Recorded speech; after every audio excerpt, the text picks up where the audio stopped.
ಸರ್ಕಾರ ಬರಗಾಲವನ್ನು ಬಹಳ ಸಮರ್ಥವಾಗಿ ಎದುರಿಸ್ತದೆ ಅಂತಕ್ಕಂಥ ವಿಶ್ವಾಸ ನನಗಿದೆ. ಆದರೂ ನಾನು ನಂಬಿಕೆ ಕಳ್ಕೊಂಡಿಲ್ಲ. ಮುಂದೆ ಮಳೆ ಆಗ್ತಕ್ಕಂಥ ಪರಿಸ್ಥಿತಿ ಇದೆ. ಆದರೆ ನಿಮ್ಮೆಲ್ಲರ ಸಹಕಾರ ಬೆಂಬಲ ಇರಬೇಕು ಅಂತಕ್ಕಂಥ ಮಾತುಗಳನ್ನು ಹೇಳಲಿಕ್ಕೆ ಬಯಸ್ತಾ ಇದ್ದೇನೆ.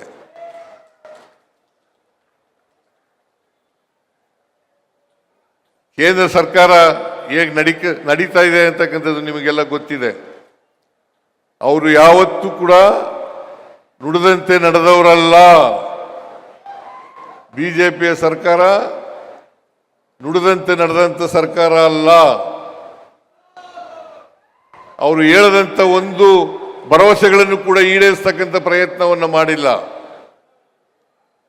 ಆದ್ದರಿಂದ ಈಗ ಮೊನ್ನೆ ನಡೆದಂಥ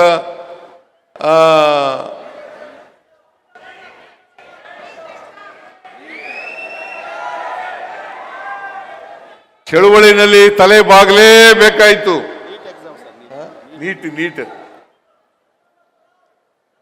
ನೀಟ್ ಪರೀಕ್ಷೆಯಲ್ಲಿ ಪತ್ರಿಕೆ ಸೋರಿಕೆ ಆಯಿತು. ಒಂದು ತಿಂಗಳಿಂದೆ. ಆದರೆ ವಿದ್ಯಾರ್ಥಿಗಳು ಬೀದಿಗಿಳಿದು ಹೋರಾಟವನ್ನು ಮಾಡಿದ್ರು. ಕಾಂಗ್ರೆಸ್ ಪಕ್ಷ ಹೋರಾಟವನ್ನು ಮಾಡಿತು. ರಾಹುಲ್ ಗಾಂಧಿಯವರ ನೇತೃತ್ವದಲ್ಲಿ ಹೋರಾಟವನ್ನು ಮಾಡಿತು. ಇವತ್ತು ಧರ್ಮೇಂದ್ರ ಪ್ರಧಾನ್ ಅವರು ಶಿಕ್ಷಣ ಸಚಿವರು, ಕೇಂದ್ರದ ಶಿಕ್ಷಣ ಸಚಿವರು ರಾಜೀನಾಮೆ ಕೊಡಬೇಕಾದಂಥ ಪರಿಸ್ಥಿತಿ ನಿರ್ಮಾಣ ಆಯಿತು. ಇದು ವಿದ್ಯಾರ್ಥಿಗಳಿಗೆ, ಯುವಕರಿಗೆ ಸಲ್ಲದಂಥ ದೊಡ್ಡ ಜಯ ಅಂತಕ್ಕಂಥ ಮಾತುಗಳನ್ನು ತಮಗೆ ತಿಳಿಸಲಿಕ್ಕೆ ಬಯಸ್ತಾ ಇದ್ದೇನೆ. ಆದ್ದರಿಂದ ಕೇಂದ್ರದ ಮೋದಿ ಸರ್ಕಾರ, ಬಿಜೆಪಿ ಸರ್ಕಾರ ಎಲ್ಲ ಕ್ಷೇತ್ರಗಳಲ್ಲೂ ಕೂಡ ಸಂಪೂರ್ಣ ವಿಫಲ ಆಗಿದೆ. ಅದನ್ನು ಕಿತ್ತೊಗೀತಕ್ಕಂಥದ್ದೇ ನಮ್ಮೆಲ್ಲರ ಕರ್ತವ್ಯ ಅಂತಕ್ಕಂಥ ಮಾತುಗಳನ್ನು ತಮಗೆ ತಿಳಿಸಲಿಕ್ಕೆ ಬಯಸ್ತಾ ಇದ್ದೇನೆ.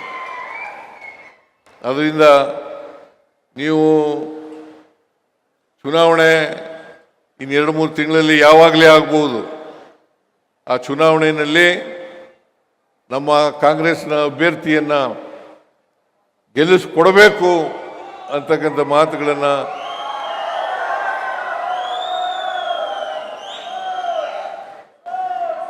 ನಿಮ್ಮ ನಿರೀಕ್ಷೆಗೆ ತಕ್ಕಂತೆ ಸರ್ಕಾರ ಕೊಟ್ಟಿದ್ದೀವಿ ನಾವು.